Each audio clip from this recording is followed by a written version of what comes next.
السلام عليكم، ازيكم عاملين ايه؟ يا رب تكونوا بخير. في فيديو النهارده ان شاء الله هنعمل مع بعض البسطرمه. كلنا عارفين ان البسطرمه من الحاجات الغاليه قوي، فاحنا ممكن نعملها في البيت بكل سهوله، وكمان من غير اي مواد ضاره تضر بصحتنا وصحه ولادنا. ما تنسوش بقى لايك وشير للفيديو، مهم جدا علشان يوصل لكل الناس. اول حاجه بجيب عرق اللحمه، ده عرق تريبيانكو علشان ما يكونش فيه نسبه دهون كبيره، ودي اهم خطوه. هبدأ أشفي عرق اللحمة، يعني أشيل الجلد والشغط والعروق اللي عليه على قد ما أقدر. والعرق تجيبوه وزنه زي ما انتوا عايزين، كيلو أو كيلو ونص أو 2 كيلو زي ما انتوا حابين. العرق بتاعي 3 كيلو. بعد ما بشفي اللحمة هبدأ أكبسها كويس جدا بالملح. والملح ما تقلقوش مش هيعمل ملوحة جامدة ولا حاجة خالص. الملح هنا بيتخلص من كل المية والسوائل اللي جوه اللحمة، هيسحب لنا كل المية والدم اللي جوه اللحمة ويخليها تنشف.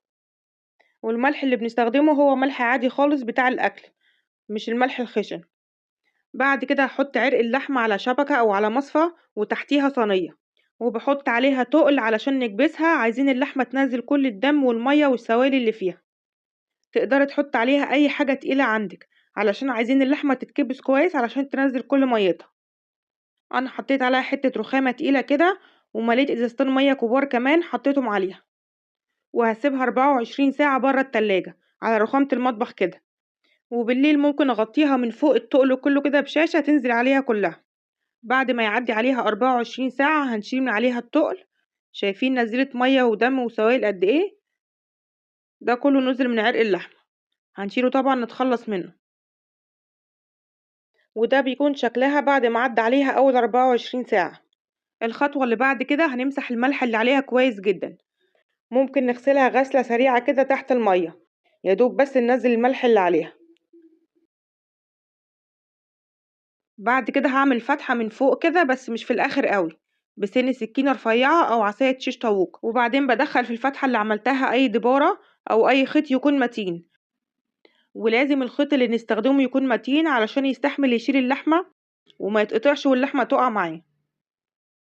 وناخد بالنا ان الفتحة بتاعة اللحمة ما تبقاش في الحرف قوي علشان اللحمة بتاعتنا ما تقعش برضو.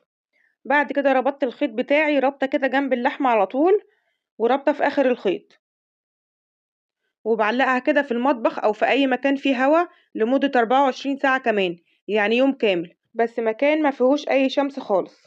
وبحط تحتها طبق أو صينية علشان هتنزل مية. تعالوا بقى نجهز الخلطة بتاعة البسطرمة أو الكفر اللي هنغطي بيه البسطرمة من بره. أول حاجة هحتاج توم مفروم، ودول حوالي 4 روز توم، علشان العرق بتاعي زي ما قلت لكم 3 كيلو. ومعايا حوالي 3 قرون فلفل أحمر بلدي مفرومين، والفلفل ده حلو مش حار. و6 معالق كبار حلبة حصى مطحونة، يا إما أجيب الحلبة الحصى وعندي مطحنة كويسة أطحنها، أو عند أي عطار أجيب الحلبة الحصى المطحونة المرة، مش حلبة المغاط خالص. و3 معالق كبار كزبرة ناشفة، 3 معالق كبار كمون، 3 معالق كبار فلفل أسود، و3 معالق كبار بابريكا، و3 معالق كبار توم بودرة، و3 معالق صغيرين شطة، و3 معالق صغيرين ملح، و3 معالق صغيرين سكر. وهسيب لكم كل المقادير دي مكتوبة في صندوق الوصف تحت الفيديو. يعني لو هتجيبي عرق كيلو تجربي فيه، هتقسمي المقادير دي على 3، هتاخدي تلت المقادير بس. لو هتجيبي عرق 2 كيلو هتقسميها على 2، هتاخدي نص المقادير. وضفت كمان للخلطة بتاعتي معلقتين خل أبيض، وهقلب الخل معاها كده كويس. وكده الخلطة بتاعت البسطرمة بتاعتي جاهزة. بصوا ده بيكون شكل الخلطة، وده قوامها بتبقى عاملة زي العجينة كده، طرية شوية علشان نقدر نفردها بسهولة على اللحمة وتلزق فيها. لو حسيت ان هي ناشفة معاكي عن كده ممكن تزودي لها معلقة او معلقتين مية. وده شكل عرق اللحمة بعد ما علقناها 24 ساعة في الهواء، مفيش فيها اي رطوبة، لان الرطوبة هي الوسط المناسب جدا لتكاثر البكتيريا. هبدأ افرد الخليط على العرق بتاعي، واتأكد ان الخلطة غطت كل العرق كويس، كل حتة في اللحمة اتغطت بالخلطة. بعد ما اتأكدت ان العرق كله اتغطى كويس بالخلطة، هبدأ ادهن ايدي بشوية مية كده وافرد الخليط كويس عليها، علشان يبقى ناعم وشكله حلو كده من بره. وبسيبه اول ليلة متعلق في المطبخ من غير ما يتغطى. اول ليلة بس مش بنغطيه علشان الخلطة بتبقى لسه طرية، علشان الخلطة ما تنزلش من عليه. بعد كده بنسيبه في المطبخ او اي مكان فيه هوا بس بعيد عن الشمس، ونغطيه بشاشة كده علشان الحشرات. وهسيبه لمدة 12 يوم، علشان العرق ده 3 كيلو.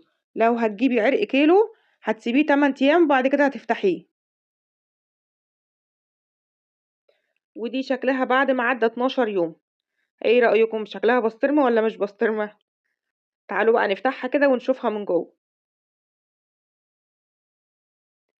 قربوا شوفوا كده قد ايه لونها جميل، وريحتها كانت تحفة وطعمها في منتهى الجمال.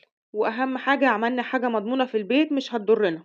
وزي ما قلنا البسطرمة بنشتريها غالية جدا، فاحنا ممكن نعملها في البيت، طريقتها سهلة جدا، بس هي الفكرة كلها انها بتاخد وقت شوية، بس طريقتها سهلة. قطعيها بقى شرايح رفيعة كده على قد ما تقدري، او ممكن تاخديها لأي سوبر ماركت جنبك كده يقطعها لك بالمكنة. وعلشان نحتفظ بيها هنرصها كده في علبة تلاجة، وهنحط بين كل طبقة والتانية فواصل كده من أكياس التلاجة، وده لازم علشان ما تلزقش في بعض. وبعدين بحتفظ بيها، بتقعد أكتر من 6 شهور في الفريزر، ما بيجرالهاش أي حاجة خالص. جربوا الطريقة دي هتعجبكم جدا. يا رب تكونوا استفدتم والمعلومة وصلت ليكم بشكل مظبوط. بصوا، للأمانة هي جميلة جدا، بس لما بتتحمر في السمنة ما بيبقاش لونها أحمر زي اللي بنشتريها جاهزة، بيبقى لونها بني كده زي اللحمة العادية، إنما طعمها وريحتها أحلى من الجاهزة كمان. وأهم حاجة الناس اللي فاهمة وبتفهم في الحاجات دي، فاهمة إننا محطناش نترات الصوديوم اللي هي بتجيب فشل كلوي مع الوقت. ربنا يحفظكم جميعا يا رب. فالناس اللي بتحب البسطرمة هاتي حتة ولا صغيرة نص كيلو وجربي فيها، وإن شاء الله هتعجبك جدا. بتمنى فيديو النهاردة يكون عجبكم واستفدتم منه، ولو عجبكم الفيديو ما تنسوش لايكات كتير وشير الفيديو عشان يوصل لكل الناس، وما تنسوش تعليقاتكم الحلوة اللي بتشجعني وتفرحني. وحابة اشكر الناس الجميلة اللي بتكتب لي تعليقات حلوة تحت الفيديوهات. كلامكم على راسي وبيفرحني، ربنا يفرح قلوبكم يا رب. ما تنسوش بقى تشتركوا في قناتي على اليوتيوب وتعملوا متابعة لصفحتي على الفيسبوك باسم مطبخ اونلاين رمين علي. اشوفكم ان شاء الله على خير في فيديو جديد. سلام عليكم.